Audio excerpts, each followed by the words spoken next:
इस वीडियो में हम डिस्कस करेंगे क्लास 10th की साइंस बुक का केमिस्ट्री पार्ट से चैप्टर नंबर 2, जिसका नाम है एसिड, बेसिस एंड सोल्ट्स। सबसे पहले हम देखेंगे एसिड, बेसिस और सोल्ट्स की प्रॉपर्टीज के बारे में, ताकि हम पहचान सके कौन सा सब्सटेंस एसिड है, बेस है या सोल्ट है।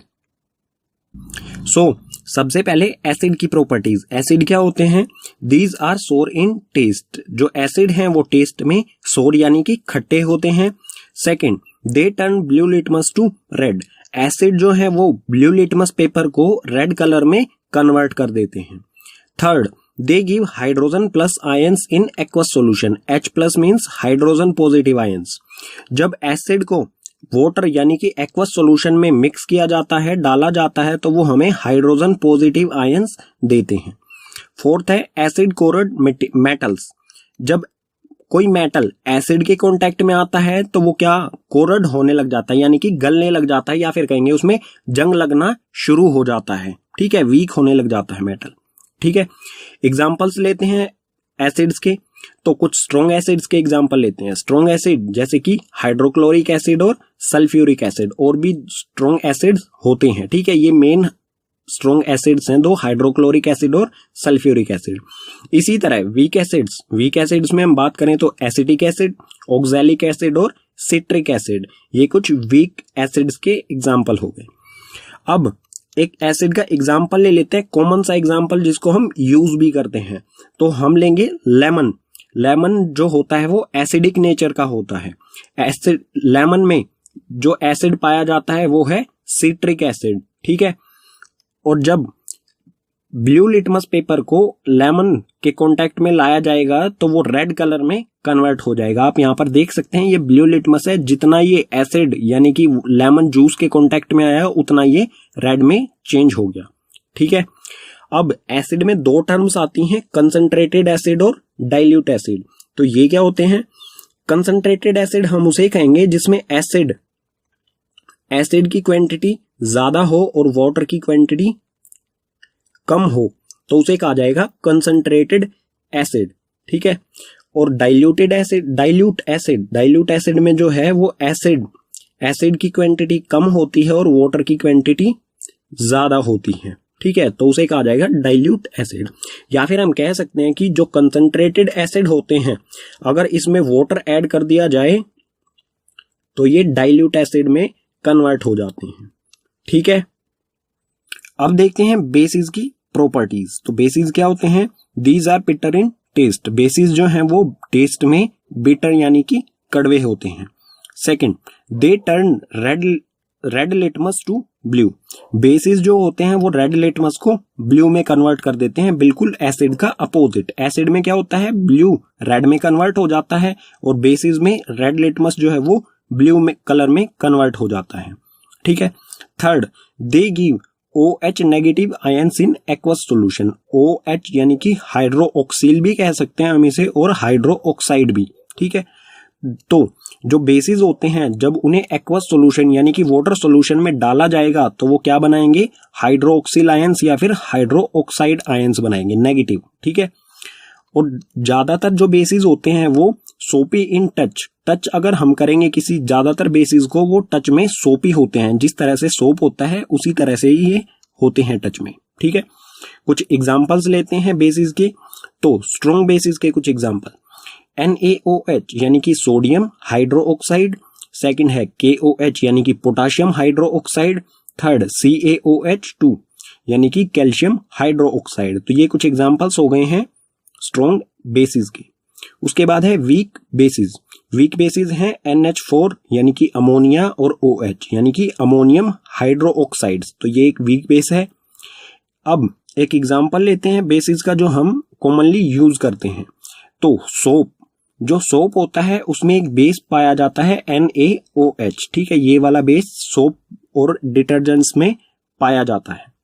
ठीक है, इसी से बने होते हैं सोप और डिटर्जेंट्स ज्यादातर। ठीक है, जो भी सोप होता है, जब रेड लिटमस पेपर को आप सोप के कांटेक्ट में लाओगे तो वो किस में कन्वर्ट हो जाएगा? ब्लू में। आप यहां पर देख सकते हैं। ठीक है, ये बिल्कुल रियल इमेज है। ठीक है, अब बेसिस में एक स्पेशल टर्म आती है एल्कलीज।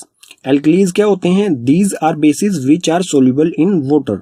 एल्कलीज ऐसे बेसिस होते हैं जो वाटर में सोल्यूबल यानी कि मिक्स हो जाते हैं। जैसे हमारे सोप या डिटर्जेंट्स जो होते हैं वो इजीली मिक्स हो जाते हैं, और वो किससे बने होते हैं? NaOH यानी कि सोडियम हाइड्रोक्साइड। तो हम सोडियम हाइड्रोक्साइड को एल्कलीज कह सकते हैं, ठीक है, क्योंकि ये वाटर में इजीली मिक्स हो जाते हैं। सो पीछे वाले पेजेस पर पढ़ा हमने एसिड और बेसिस की प्रॉपर्टीज के बारे में। तो सपोज कीजिए हमें कोई सब्सटेंस गिवन है X, हमें बताना है कि इसका नेचर कैसा है, एसिडिक नेचर है या बेसिक नेचर है। तो आप कहेंगे कि इसका हम इसे टेस्ट करेंगे, अगर ये टेस्ट में सोर हुआ यानी कि खट्टा हुआ तो हम इसे कहेंगे एसिड, और ये टेस्ट में बिटर यानी कि कड़वा हुआ तो हम कहेंगे इसे बेस। लेकिन केमिस्ट्री में किसी भी सब्सटेंस को टेस्ट करना प्रीफर नहीं किया जाता है, क्योंकि इसके टेस्ट करने से हमारी लाइफ डेंजर में आ सकते हैं या फिर हमारी हेल्थ को नुकसान पहुंच सकता है, ठीक है। तो इसे टेस्ट नहीं कर सकते, तो हम किस तरह से पता लगाएंगे कि ये एसिड है या बेस है? तो इसका पता लगाने के लिए हम यूज करेंगे इंडिकेटर्स का। इंडिकेटर्स क्या होते हैं? These are the substances which changes their colour, smell in different type of substances. Indicators वो सब्सटेंसेज होते हैं जो अपना कलर और स्मेल चेंज करते हैं जब ये अलग अलग सब्सटेंसेज के कांटेक्ट में आते हैं। यानी कि जब ये एसिड के कांटेक्ट में आएंगे तो इसका कलर डिफरेंट होगा, और बेस के कांटेक्ट में आएंगे तो इसका कलर डिफरेंट होगा। इसी तरह से स्मेल भी डिफरेंट होगी जब ये अलग अलग सब्सटेंसेज के कांटेक्ट में आएंगे, ठीक है। अब इंडिकेटर्स के टाइप्स की बात करते हैं। तो टाइप ऑफ इंडिकेटर्स के टोटल 3 टाइप्स होते हैं, ठीक है। तो एक एक करके इन्हें डिस्कस करते हैं। तो इंडिकेटर का फर्स्ट टाइप है नेचुरल इंडिकेटर्स। नेचुरल इंडिकेटर्स क्या होते हैं? Those indicators found in nature in plants called natural indicators. Natural indicators वो इंडिकेटर्स होते हैं जो हमें नेचर या फिर प्लांट से मिलते हैं, तो उन्हें हम कहेंगे नेचुरल इंडिकेटर्स। इसके एग्जांपल्स ले लेते हैं। एग्जांपल्स में सबसे पहला इसका लिटमस। तो लिटमस पेपर के बारे में हम पीछे भी पढ़ चुके हैं। लिटमस पेपर जो कि प्लांट से मिलता है हमें, ठीक है। और ब्लू लिटमस पेपर जब एसिड के कांटेक्ट में आएगा तो ये रेड कलर में कन्वर्ट हो जाता है, ठीक है। इसी तरह से रेड कलर का लिटमस पेपर जब बेस के कांटेक्ट में आएगा तो ये ब्लू कलर में कन्वर्ट हो जाता है, ठीक है। इसी तरह से सेकेंड एग्जाम्पल है टर्मरिक। टर्मरिक यानी कि हल्दी या फिर टर्मरिक कहें जिसे, ये इसका कलर येलो होता है। तो एसिड के कांटेक्ट में जब ये आती है तो इसका कलर येलो ही रहता है, इसके कलर में कोई चेंज नहीं आता है। लेकिन जब टर्मरिक बेस के कांटेक्ट में आएगी तो इसका कलर रेड हो जाता है। इंडिकेटर्स का सेकंड टाइप है सिंथेटिक इंडिकेटर्स। सिंथेटिक इंडिकेटर्स क्या होते हैं?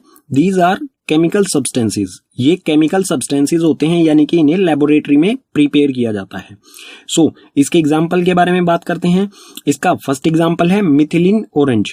मिथिलीन ऑरेंज जब एसिड के कांटेक्ट में आएगा तो इसका कलर हो जाता है रेड, ठीक है। और जब मिथिलीन ऑरेंज बेस के कांटेक्ट में आएगा तो इसका कलर हो जाता है येलो, ठीक है।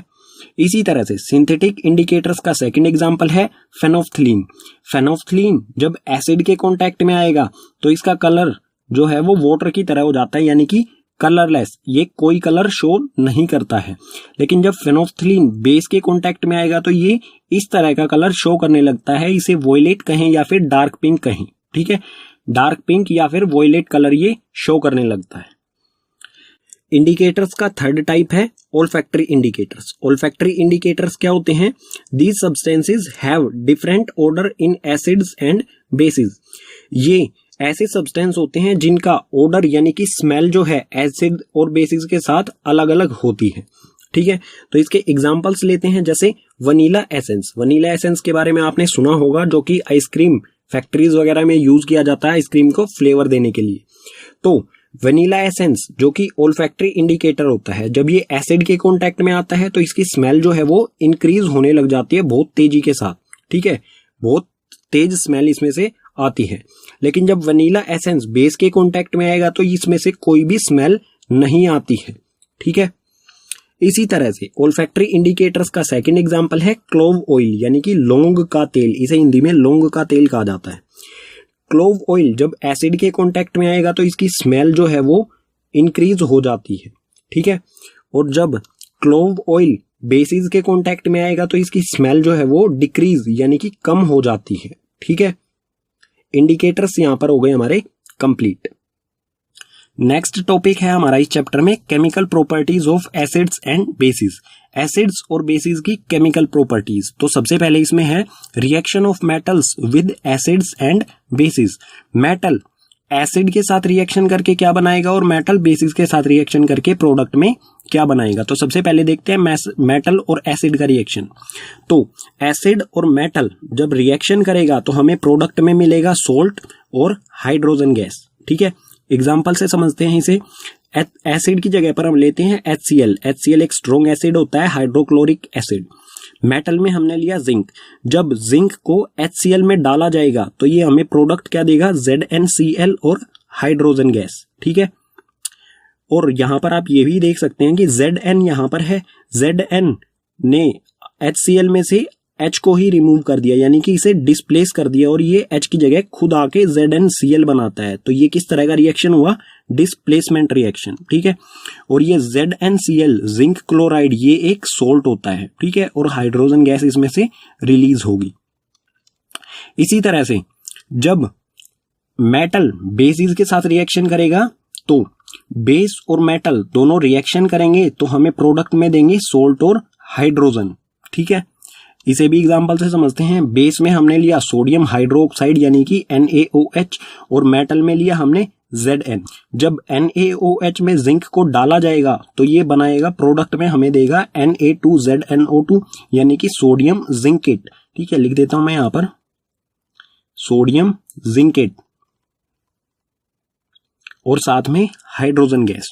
और ये जो सोडियम जिंकेट है ये है सोल्ट। ठीक है, और हाइड्रोजन गैस इसके साथ में रिलीज होगी, निकल जाएगी इसमें से। ठीक है, तो दोनों कंडीशन में देख सकते हैं जब मेटल एसिड के साथ रिएक्शन करता है तो सोल्ट और हाइड्रोजन बनती है, और मेटल जब बेसिस के साथ रिएक्शन करता है तो भी सोल्ट और हाइड्रोजन गैस ही प्रोडक्ट में हमें मिलती है। तो जो ये हाइड्रोजन गैस मिल रही है हमें दोनों कंडीशन में, इसको हम किस तरह से टेस्ट कर सकते हैं, चेक कर सकते हैं, ये देखते हैं हम नेक्स्ट पेज पर। पीछे वाले रिएक्शंस में जो हाइड्रोजन गैस रिलीज हो रही थी उसे किस तरह से टेस्ट किया जा सकता है। तो testing of hydrogen gas. Hydrogen gas released can be tested by bringing burning candle near gas bubbles, it burst with pop sound. Hydrogen gas जो रिलीज हो रही थी पीछे वाले रिएक्शन में, उसे चेक करने का तरीका क्या है कि सबसे पहले हम उसके गैस बबल्स बनाएंगे। ठीक है, हाइड्रोजन गैस के बबल्स बनाएंगे, जब उसके पास बर्निंग कैंडल लेके जाएंगे तो वो पॉप साउंड के साथ ब्रस्ट हो जाएंगे, फट जाएंगे पॉप साउंड करते हुए। ठीक है, तो गैस बबल्स किस तरह से बनाएंगे, तो सपोज कीजिए, ठीक है, इस तरह से हमें सेटअप करना है। टेस्ट ट्यूब लेनी है, इसमें हमें HCl और जिंक ग्रेन्यूल्स लेने हैं। ये दोनों रिएक्शन करके इनमें से हाइड्रोजन गैस रिलीज होगी और हाइड्रोजन गैस इस पाइप की सहायता से इस पाइप में से जाएगी और इस सोपी वाटर, ये वाटर कैसा होना चाहिए, सोपी, इस सोपी वाटर में जाएगी। अंदर जो है गैस रिलीज होगी और बाहर जो निकलेगी वो बबल्स में पैक होकर निकलेगी। जैसे ही इस बबल्स के पास हम कैंडल लेके आएंगे तो ये पॉप साउंड के साथ ब्रस्ट हो जाएगी। ठीक है, तो हम कहेंगे कि ये गैस कौन सी थी जो रैपिडली बर्न हो रही है, ये है हाइड्रोजन गैस।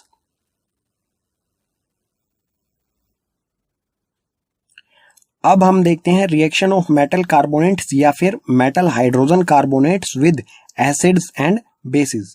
मेटल कार्बोनेट्स या फिर मेटल हाइड्रोजन कार्बोनेट्स का रिएक्शन एसिड्स और बेसिस के साथ किस तरह से होगा। एसिड जब मेटल कार्बोनेट के साथ या फिर मेटल हाइड्रोजन कार्बोनेट के साथ रिएक्शन करेगा तो हमें प्रोडक्ट में मिलेगा सोल्ट, CO2 गैस यानी कि कार्बन डाइऑक्साइड और H2O यानी कि वाटर। इसे एग्जांपल से समझते हैं। पहले हम देखते हैं मेटल कार्बोनेट एसिड के साथ किस तरह से रिएक्शन करता है। तो एसिड लिया है हमने HCl और मेटल कार्बोनेट लिया है सोडियम CO3 यानी कि कार्बोनेट, सोडियम कार्बोनेट। ठीक है, HCl और सोडियम कार्बोनेट रिएक्शन करके बनाएंगे NaCl। NaCl ये है सोडियम क्लोराइड जो कि एक सोल्ट है, और CO2 गैस और वाटर। ठीक है, इसी तरह से जब मेटल हाइड्रोजन कार्बोनेट एसिड के साथ रिएक्शन करेगा तो क्या होगा। तो यहाँ पर एसिड लिया है हमने HCl और मेटल हाइड्रोजन कार्बोनेट में लिया है हमने सोडियम हाइड्रोजन कार्बोनेट। ठीक है, HCl और सोडियम हाइड्रोजन कार्बोनेट रिएक्शन करके फिर से NaCl यानी कि सोल्ट, सोडियम क्लोराइड ये सोल्ट बनेगा, CO2 गैस और H2O यानी कि वाटर बनेगा। ठीक है, और जो मेटल कार्बोनेट्स होते हैं या मेटल हाइड्रोजन कार्बोनेट्स होते हैं वो बेसिस के साथ रिएक्शन नहीं करते। तो यहाँ पर लिख दिया है मैंने, basis do not react with metal carbonates and metal hydrogen carbonates. ठीक है, बेसिस के साथ ये रिएक्शन नहीं करते हैं। अब इन दोनों कंडीशन में जो गैस रिलीज हो रही है, ये CO2 गैस जो रिलीज हो रही है इन दोनों कंडीशन में, तो कार्बन डाइऑक्साइड कहा जाता है इसे CO2।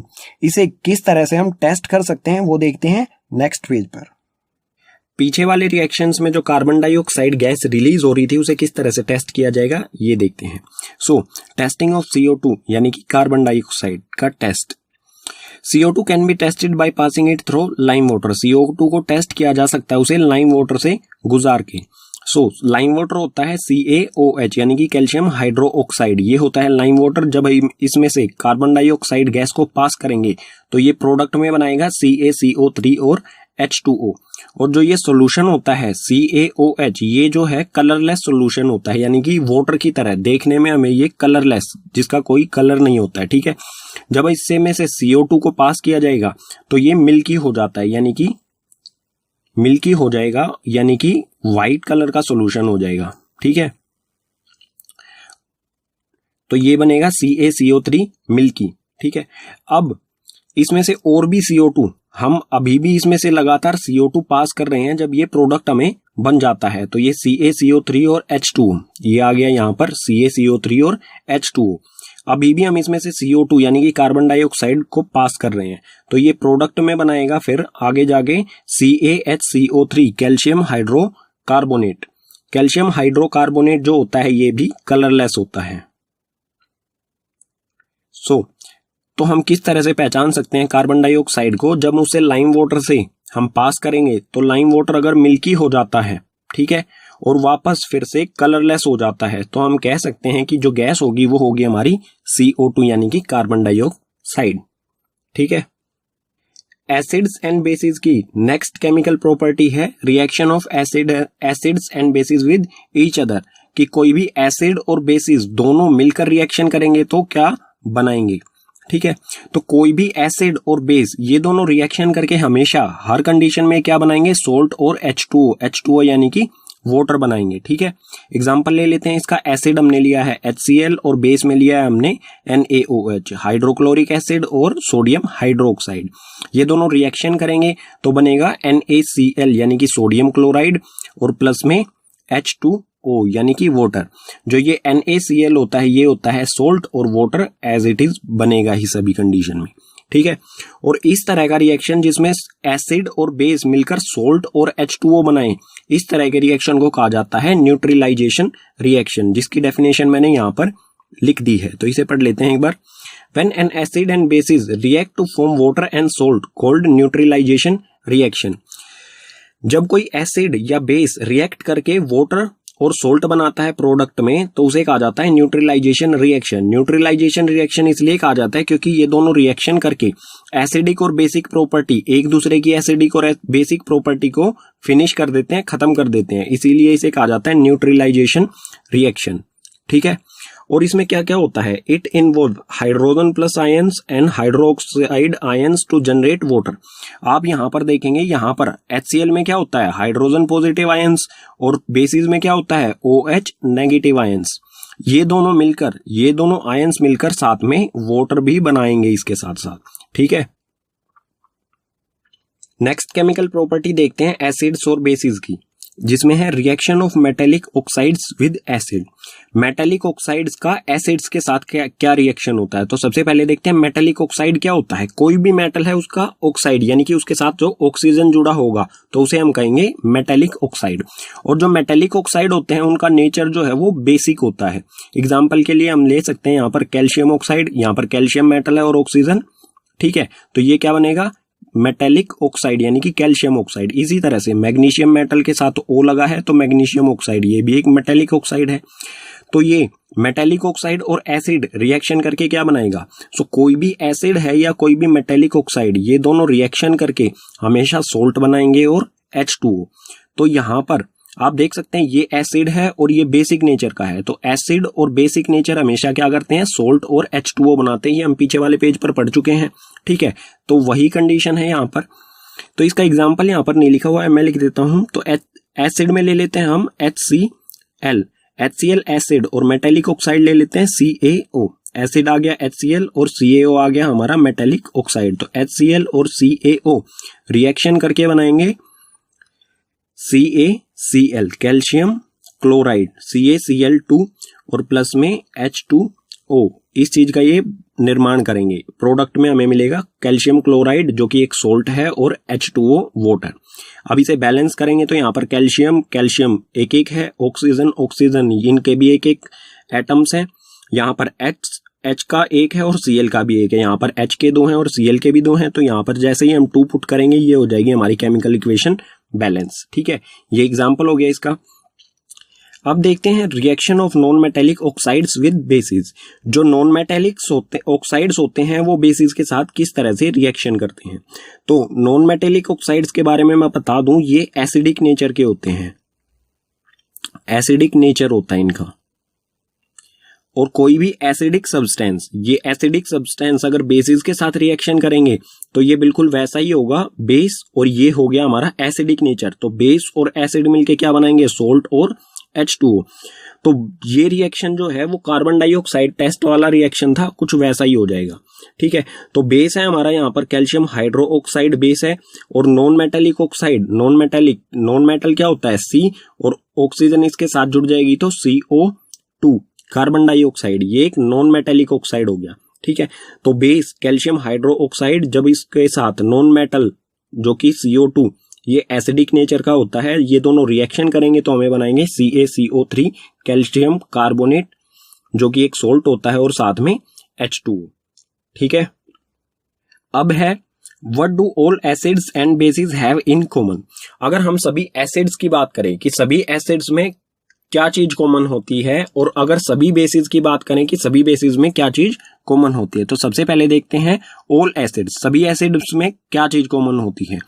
तो सभी एसिड्स में all acids have hydrogen plus ions. सभी एसिड, कोई भी एसिड होगा उसमें H प्लस आयंस होंगे ही होंगे, ये चीज इसमें कॉमन होती है। ठीक है, हाँ, उनकी संख्या ज्यादा या कम हो सकती है। अगर स्ट्रॉन्ग एसिड है तो हाइड्रोजन प्लस आयंस ज्यादा होंगे, अगर वीक एसिड है तो उसमें हाइड्रोजन प्लस आयंस कम होंगे। ठीक है, सेकंड है these H plus ions responsible for their acidic properties. ये जो हाइड्रोजन आयंस होते हैं ये ही उत्तरदायी यानी कि रिस्पॉन्सिबल होते हैं किसी भी सब्सटेंस की एसिडिक प्रॉपर्टी के लिए। ठीक है, अब बात करते हैं बेसिस की। बेसिस में क्या कॉमन होता है, all basis have hydroxide negative ions. सभी बेसिस में हाइड्रोक्साइड आयंस होते हैं। ठीक है, अगर स्ट्रॉन्ग बेस होगा तो हाइड्रोक्साइड आयंस ज्यादा होंगे, अगर वीक बेस होगा तो हाइड्रोक्साइड आयंस कम होंगे। ठीक है, and these hydroxide ions responsible for their basic nature. यही हाइड्रोक्साइड आयंस ही किसी भी बेस के बेसिक नेचर होने के लिए रिस्पॉन्सिबल होते हैं। यानी कि हम कह सकते हैं कि हाइड्रोक्साइड आयंस की वजह से ही कोई सब्सटेंस बेसिक नेचर का होता है। एसिड्स एंड बेसिस की केमिकल प्रॉपर्टीज में नेक्स्ट है acids and bases in water solution. Acid और बेसिस वाटर सॉल्यूशन में हमें क्या प्रोडक्ट देंगे। सो सबसे पहले है एसिड्स। एसिड्स में होते हैं हाइड्रोजन पॉजिटिव आयंस। जब हाइड्रोजन पॉजिटिव आयंस वाटर में जाते हैं तो वो हमें प्रोडक्ट में देंगे H3O पॉजिटिव, और जो ये H3O पॉजिटिव होता है इसे कहा जाता है हाइड्रोनियम आयंस। ठीक है, इसे इस तरह से समझ लेते हैं, H पॉजिटिव आयंस की जगह हम ले लेते हैं HCl, क्योंकि HCl में ही H पॉजिटिव आयंस होते हैं। सो HCl और H2O दोनों रिएक्शन करेंगे और बनाएंगे H3O पॉजिटिव यानी कि हाइड्रोनियम आयंस, और साथ में क्लोरीन जिस पर नेगेटिव चार्ज होता है। ठीक है, क्लोरीन का आयन। ठीक है, सो इसमें एक पॉइंट दिया गया है हमें कि hydrogen positive ions can not exist alone. जो हाइड्रोजन पॉजिटिव आयंस होते हैं ये अलोन अकेले एग्जिस्ट नहीं करते हैं, यानी कि इस फॉर्म में ये नहीं रहते हैं। They exist as H3O positive. जो हाइड्रोजन पॉजिटिव आयंस है ये इस फॉर्म में नहीं रहते हैं, ये किस फॉर्म में रहते हैं, H3O पॉजिटिव फॉर्म में, यानी कि हाइड्रोनियम आयंस की फॉर्म में रहते हैं ये। ठीक है, अब देख लेते हैं बेसिस। बेसिस को वाटर सॉल्यूशन में पुट किया जाएगा तो हमें प्रोडक्ट में क्या मिलेगा। So bases when dissolve in water give OH negative ions. जब बेसिस को वाटर सॉल्यूशन में ऐड किया जाएगा तो हमें देंगे हाइड्रोक्साइड आयंस। इसे यहाँ पर देख लेते हैं एग्जाम्पल की सहायता से। तो यहाँ पर है NaOH यानी कि सोडियम हाइड्रो ऑक्साइड, जो एक बेस होता है। जब इसमें वाटर ऐड किया जाएगा तो ये सोडियम पॉजिटिव और OH नेगेटिव अलग अलग हो जाएंगे, डिकम्पोज हो जाएंगे ये यहाँ पर, ठीक है। सिंगल प्रोडक्ट दो अलग अलग प्रोडक्ट्स में डिवाइड हो जाएगा। नेक्स्ट टॉपिक है हमारा इस चैप्टर में यूनिवर्सल इंडिकेटर। यूनिवर्सल इंडिकेटर क्या होता है? It is mixture of several indicators. ये कई सारे इंडिकेटर्स का मिक्सचर होता है। इंडिकेटर्स के बारे में आप चैप्टर के शुरू में पढ़ चुके हैं, जैसे कि इंडिकेटर्स जैसे कि लिटमस पेपर, टर्मरिक या फिर फेनोथिलीन, कुछ इसी तरह के इंडिकेटर्स का ये मिक्सचर होता है। It show different colours at different concentration of hydrogen positive ions in solution. किसी सॉल्यूशन में हाइड्रोजन पॉजिटिव आयंस का कंसंट्रेशन कितना है, उसी के अकॉर्डिंग ये अलग अलग कलर शो करता है, ठीक है। और यूनिवर्सल इंडिकेटर जिसे कहा जाता है pH, इसमें P का मतलब होता है पावर और H का मतलब हाइड्रो पॉजिटिव, यानी कि हाइड्रोजन पॉजिटिव आयंस की पावर कितनी है उसके अकॉर्डिंग ही ये कलर शो करता है। ये दिखने में इस तरह का होता है, ठीक है, और इस तरह का। और इसमें रीडिंग होती है 0 से लेके 14 तक, ठीक है।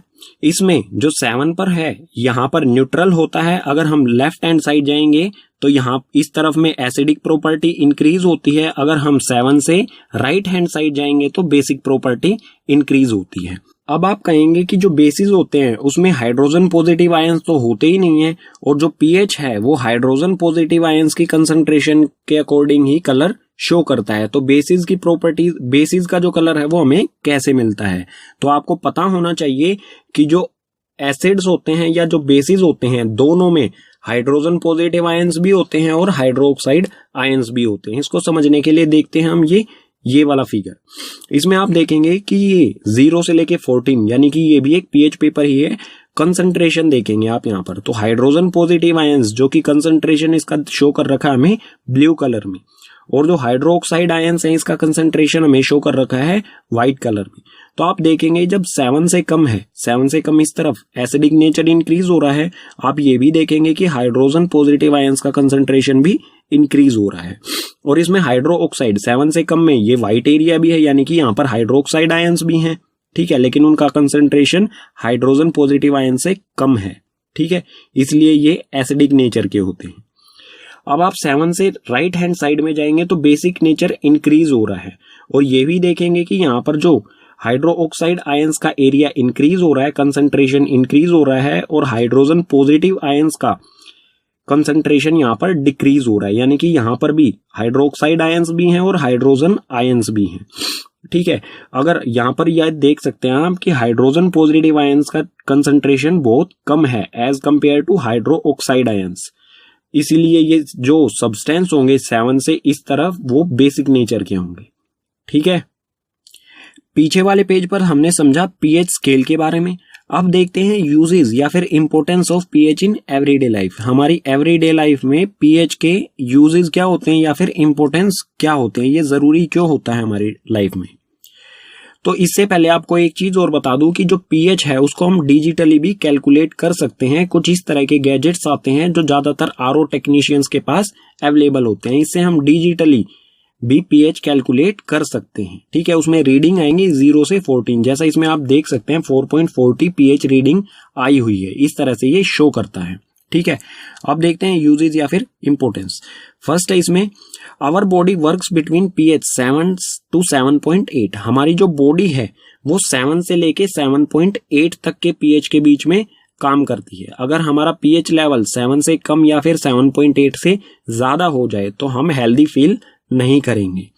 नेक्स्ट है इसमें pH of rain less than 5.6 called acid rain. अगर कोई रेन हो रही है तो उस रेन वाटर का पीएच लेवल 5.6 से अगर कम हो गया तो उसे एसिड रेन डिक्लेयर कर दिया जाता है, ठीक है, यानी कि वो हमारे लिए नुकसानदेह हो सकती है, ठीक है। थर्ड है आवर स्टमक प्रोड्यूस HCl। हमारी जो स्टमक होती है, पेट में हमारे HCl प्रोड्यूस होता रहता है। जो भी हम भोजन खाते हैं, फूड लेते हैं, उसमें से HCl लगातार रिलीज होता रहता है, यानी कि हमारा जो स्टमक है उसका पीएच लेवल जो है वो 1 या फिर 1.2 के बीच में कहीं होता है, ठीक है। नेक्स्ट है tooth decay start when pH of mouth less than 5.5। अगर हमारे माउथ का पीएच लेवल 5.5 से कम हो जाएगा तो टूथ डीके यानी कि हमारे दांतों का धीरे धीरे गलना शुरू हो जाएगा, और इससे बचने के लिए हमें 2 टाइम सुबह और शाम ब्रश करनी पड़ेगी। ठीक है। नेक्स्ट है plant need specific pH for their healthy growth. Plants को अलग अलग तरह के पीएच की आवश्यकता होती है उनकी हेल्थी ग्रोथ के लिए। ठीक है। Next self defence by animals, और एसिडिक नेचर या बेसिक नेचर, इससे जो एनिमल्स है वो अपना सेल्फ डिफेंस भी करते हैं। आपने देखा होगा हनी बी यानी कि मधुमक्खी किसी को काट लेती है तो वहां पर सूजन आ जाती है। तो उसका कारण क्या होता है, क्योंकि मधुमक्खी जो होती है उसका स्टिंग हमारी बॉडी में रह जाता है। स्टिंग यानी कि जो डंक होता है वो हमारी बॉडी में रह जाता है, और उस स्टिंग से मेथोनिक एसिड लगातार रिलीज होता रहता है, और ये एसिड जो है बहुत पेनफुल होता है। ये रिएक्शंस करता है हमारे बॉडी सेल्स के साथ और हमें बहुत पेन करता है। ठीक है। एसिड्स और बेसिस के सभी कॉन्सेप्ट हो चुके हैं हमारे कंप्लीट। अब हम देखेंगे सोल्ट्स के बारे में। सोल्ट क्या होता है? Salt is an ionic compound formed by neutralisation reaction. Salt एक आयनिक कंपाउंड होता है जो कि न्यूट्रलाइजेशन रिएक्शन से तैयार होता है। न्यूट्रलाइजेशन रिएक्शन हम पीछे पढ़ चुके हैं, फिर भी यहां पर देख लेते हैं। जब कोई एसिड या बेस, जब एसिड और बेस मिलकर सोल्ट और H2O यानी कि वाटर बनाएंगे तो उसे कहा जाता है न्यूट्रलाइजेशन रिएक्शन। इस रिएक्शन में हमें सोल्ट भी मिल जाता है। ठीक है। सोल्ट के कुछ एग्जाम्पल ले लेते हैं। एग्जाम्पल है यहाँ पर NaCl यानी कि सोडियम क्लोराइड और CaCl यानी कि कैल्शियम क्लोराइड। और जो सोडियम क्लोराइड यानी कि NaCl जो होता है उसको हम किचन में यूज करते हैं। साधारण नमक जो कॉमन सोल्ट होता है वो NaCl ही होता है, जिसे हम फूड्स वगैरह में यूज करते हैं। ठीक है। अब केमिकल्स फ्रॉम सोल्ट्स। सोल्ट से हम कुछ केमिकल्स प्रिपेयर करते हैं, तो उनकी लिस्ट यहाँ पर दी गई है 1 से लेके 5 तक। ये केमिकल्स प्रिपेयर किए जाते हैं सोल्ट्स का यूज करते हुए, और इनको हम नेक्स्ट पेजेस पर पढ़ेंगे 1 बाय 1 करके डिटेल में, कैसे ये प्रिपेयर किए जाते हैं और इनके यूजेस क्या क्या हैं। सो चलते हैं नेक्स्ट पेज पर। सोल्ट से हम कौन कौन से केमिकल्स बनाते हैं, उसमें फर्स्ट है सोडियम हाइड्रोक्साइड। सोडियम हाइड्रोक्साइड का केमिकल फॉर्मूला होता है NaOH, और इसे कॉस्टिक सोडा भी कहा जाता है। इसे प्रिपेयर किस तरह से किया जाता है? When electricity passed through an aqueous solution of NaCl it decomposes to form NaOH। जब NaCl के एक्वस सॉल्यूशन यानी कि NaCl और वाटर के साथ इसका सॉल्यूशन जो होता है उसमें से जब इलेक्ट्रिसिटी पास की जाएगी तो ये डिकम्पोज हो जाता है NaOH यानी कि सोडियम हाइड्रोक्साइड में ये डिकम्पोज हो जाता है। इसकी केमिकल रिएक्शन किस तरह से होगा? तो NaCl हमारे पास है NaCl सोडियम क्लोराइड और H2O यानी कि ये एक्वस सॉल्यूशन है। जब इसमें से इलेक्ट्रिसिटी पास करेंगे तो ये डिकम्पोज हो जाएगा NaOH सोडियम हाइड्रोक्साइड में, क्लोरीन में और H2 यानी कि हाइड्रोजन में। और आपको ये भी पता होना चाहिए कि जो क्लोरीन गैस है वो एनोड पर रिलीज होगी। ठीक है। क्लोरीन गैस जो है A4 एनोड पर रिलीज होगी। हाइड्रोजन जो गैस है वो कैथोड यानी कि C4 कैथोड पर रिलीज होगी। और जो ये NaOH सोडियम हाइड्रोक्साइड है, ये जो सॉल्यूशन है ये प्रिपेयर होगा कैथोड के पास। ठीक है। जहां से हाइड्रोजन गैस रिलीज होगी उसी के पास ये सॉल्यूशन तैयार होगा। ठीक है। देखते हैं इसके यूजेस। सोडियम हाइड्रोक्साइड यानी कि NaOH के यूजेस। सो फर्स्ट है इसमें it use to make soaps and detergent. Sodium hydroxide जो है इसका यूज किया जाता है सोप्स में और डिटर्जेंट यानी कि साबुन और डिटर्जेंट्स बनाने में इसका यूज किया जाता है। सेकंड है it used in paper manufacture. Paper manufacture में भी इसका यूज किया जाता है। थर्ड है it used in oil refining. Oil की रिफाइनिंग, जो हमारा क्रूड ऑयल होता है उसको रिफाइन करने में, पेट्रोल अलग, डीजल अलग और अलग अलग तरह की जो भी चीजें होती हैं क्रूड ऑयल में, उनको रिफाइन करने में इसका यूज किया जाता है। फोर्थ है it used in PVC manufacture. जो PVC पाइप्स या PVC प्लास्टिक होता है उनकी मैन्युफैक्चरिंग में भी इसका यूज किया जाता है। फिफ्थ है इसमें ऑल्सो यूज्ड एज पेस्टिसाइड्स। जो कीटाणु होते हैं किसी भी पौधों में या और कहीं पर, उनको खत्म करने के लिए भी इसका यूज किया जाता है। ठीक है। सोल्ट से हम जो केमिकल बनाते हैं उसमें सेकंड है ब्लीचिंग पाउडर। ब्लीचिंग पाउडर का केमिकल फॉर्मूला होता है CaOCl2। ये कैसे प्रिपेयर किया जाता है? It is produced by the action of chlorine on dry slaked lime. जब स्लेक्ड लाइम होता है CaOH यानी कि कैल्शियम हाइड्रोक्साइड को हम कहते हैं स्लेक्ड लाइम। स्लेक्ड लाइम में जब क्लोरीन गैस गुजारी जाती है, उससे पास की जाती है, तो हमें मिलता है CaOCl। ये होता है ब्लीचिंग पाउडर और उसके साथ साथ मिलता है हमें H2O यानी कि वाटर।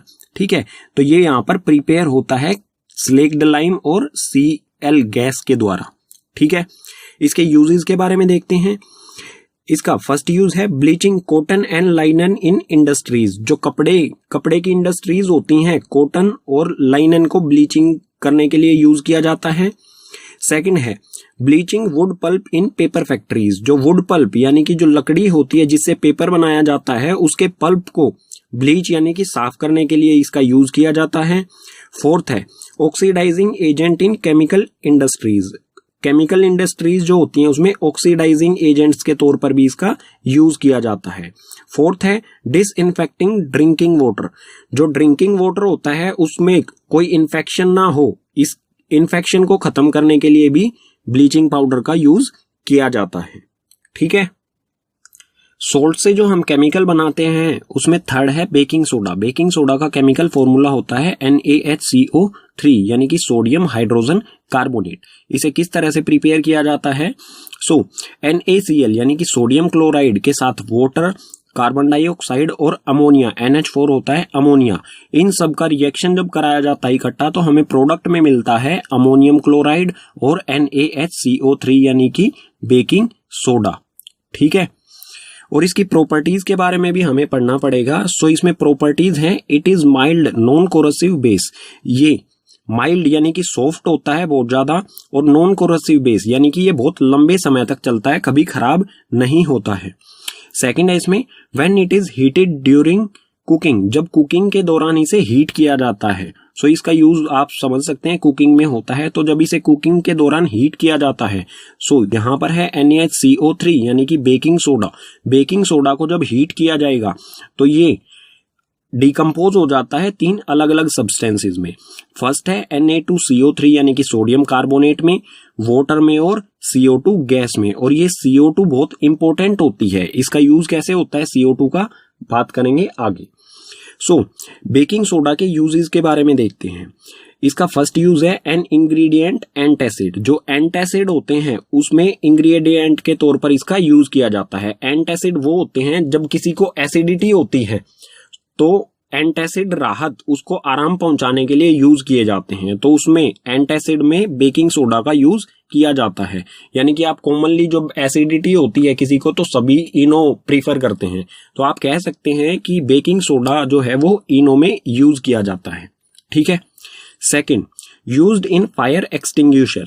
जो फायर एक्सटिंग्विशर होते हैं, आग बुझाने वाले यंत्र, उनमें भी इसका बेकिंग सोडा का यूज किया जाता है, क्योंकि इसमें कार्बन डाइऑक्साइड गैस होती है। ठीक है, और ये बहुत अच्छी गैस होती है आग बुझाने के लिए। ठीक है, CO2 आग आसानी से बुझा देती है। ठीक है, थर्ड है फॉर मेकिंग बेकिंग पाउडर। इसका यूज बेकिंग सोडा का यूज किया जाता है बेकिंग पाउडर बनाने के लिए।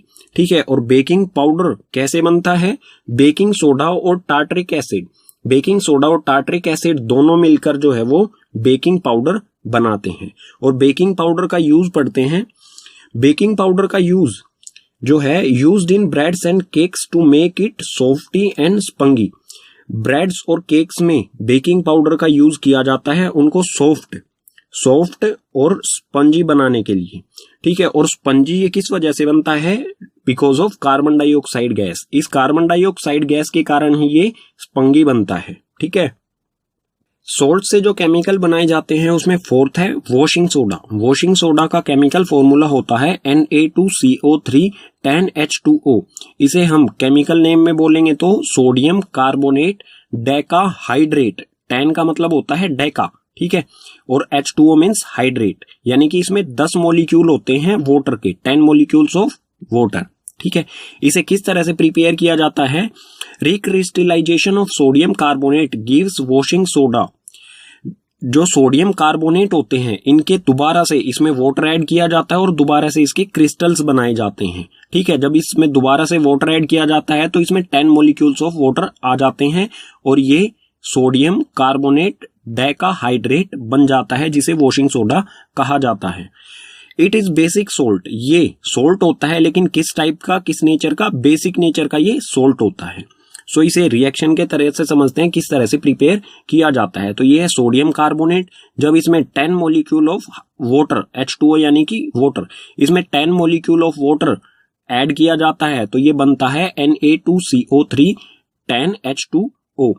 10 का मतलब होगा डेका, H2O मतलब हाइड्रेट, तो इसे बोला जाएगा सोडियम कार्बोनेट डेकाहाइड्रेट। ठीक है, इसके यूजेस देख लेते हैं। नाम से ही आप समझ गए होंगे, वॉशिंग सोडा यानी कि वॉशिंग में इसका यूज किया जाता है। फिर भी देख लेते हैं सारी चीज। It uses in glass, soap and paper industries. Glass industries में ग्लासेस की सफाई के लिए, सोप इंडस्ट्रीज में डिटर्जेंट्स वगैरह बनाने के लिए, और पेपर इंडस्ट्रीज में पेपर की सफाई के लिए इसका यूज किया जाता है।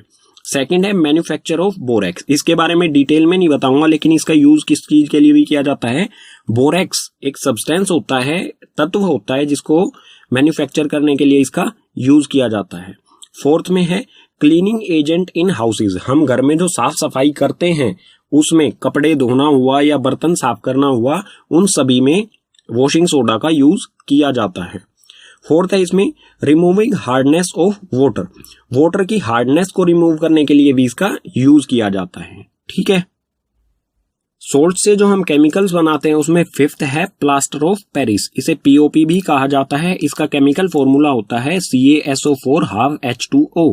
इसका केमिकल नेम जो बोलेंगे वो होगा कैल्शियम सल्फेट हेमीहाइड्रेट। हेमी का मीन्स होता है हाफ और H2O हाइड्रेट, तो कैल्शियम सल्फेट हेमीहाइड्रेट। ठीक है, इसे किस तरह से प्रिपेयर किया जाता है? When heating gypsum. जिप्सम के बारे में बता देता हूं। जिप्सम एक हार्ड सब्सटेंस होता है जो कि सीमेंट वगैरह में यूज किया जाता है। ये बहुत जल्दी सूख जाता है और एक टफ हो जाता है, जैसे सीमेंट हो जाती है, तो सीमेंट में जिप्सम का यूज किया जाता है। ठीक है, इसका केमिकल फॉर्मूला जो होता है वो होता है CaSO4 2H2O, जिसे मैंने बॉक्स में यहां पर बंद कर दिया गया है। ठीक है, so when heating gypsum, gypsum को जब हीट किया जाता है at 100 degree Celsius, 100 degree Celsius कहें या फिर 273 केल्विन पर, it loses water molecule and become POP। ये वाटर मॉलिक्यूल, जिप्सम जो है वो वाटर मॉलिक्यूल त्याग देता है और बनता है POP यानी कि प्लास्टर ऑफ पेरिस। इसमें वाटर मॉलिक्यूल जो होता है वो लूज कर देता है। तो आप यहां पर देखेंगे CaSO4, यहां पर भी CaSO4 है, यहां पर भी CaSO4। अंतर क्या है इसमें? यहां पर है हाफ और यहां पर है 2। तो इस 2 मॉलिक्यूल्स में से 1.5 यानी कि डेड वाटर का मॉलिक्यूल जब ये लूज कर देगा तो ये बन जाएगा प्लास्टर ऑफ पेरिस। ठीक है, इसमें आगे है it is a white powder on mixing with water it changes in gypsum. ये POP जो है ये एक व्हाइट पाउडर होता है, जब इसे वाटर के साथ मिक्स किया जाता है तो ये फिर से जिप्सम बन जाता है। इसे केमिकली कैसे, रिएक्शन के तौर पर कैसे लिखेंगे? तो ये है CaSO4 half H2O यानी कि ये है हमारा POP प्लस में 1.5 H2O। यहां पर है half H2O, half molecule of water, यहां पर है 1.5 मॉलिक्यूल ऑफ वाटर, यानी कि ये दोनों मिलकर half molecule of water and 1.5 molecule of water दोनों मिलकर क्या बनाएंगे? 2 मॉलिक्यूल ऑफ H2O। 2 मॉलिक्यूल ये वाटर के बनाएंगे और CaSO4 एज इट इज रहेगा। ये बन गया हमारा यहां पर जिप्सम। ठीक है, इसके यूजेस देख लेते हैं प्लास्टर ऑफ पेरिस के। सो इसमें फर्स्ट है doctor using to support fractured bones. Doctor जो है फ्रैक्चर्ड बोन्स यानी टूटी हुई हड्डियों को सपोर्ट प्रोवाइड करने के लिए POP का यूज करते हैं। ठीक है, सेकंड है for making toys decoration materials. Toys, कई ऐसे टॉयज होते हैं जो कि व्हाइट पाउडर ऐसे POP से बने होते हैं, जो व्हाइट कलर के होते हैं, उस पे पेंट किया जाता है। ठीक है, थर्ड है for making surface smooth. Surface, कोई सरफेस है घर में, कोई दीवार वगैरह को स्मूथ करने के लिए, वॉल्स को स्मूथ करने के लिए भी इसका यूज किया जाता है। सो चैप्टर हो जाता है कंप्लीट। तो उम्मीद करूंगा आपको सभी कॉन्सेप्ट समझ आए होंगे। अगर आपको सभी कॉन्सेप्ट समझ आए हैं तो इस वीडियो को अपने फ्रेंड्स के साथ शेयर कीजिए। अगर कोई भी कॉन्सेप्ट ऐसा रह गया है जो समझ नहीं आया है तो उसे कमेंट बॉक्स सेक्शन में मेंशन कीजिए। और इसके अलावा NCERT सॉल्यूशन और नोट्स का लिंक जो है वो डिस्क्रिप्शन बॉक्स में दिया गया है, वहां से आप PDF भी डाउनलोड कर सकते हैं। ठीक है।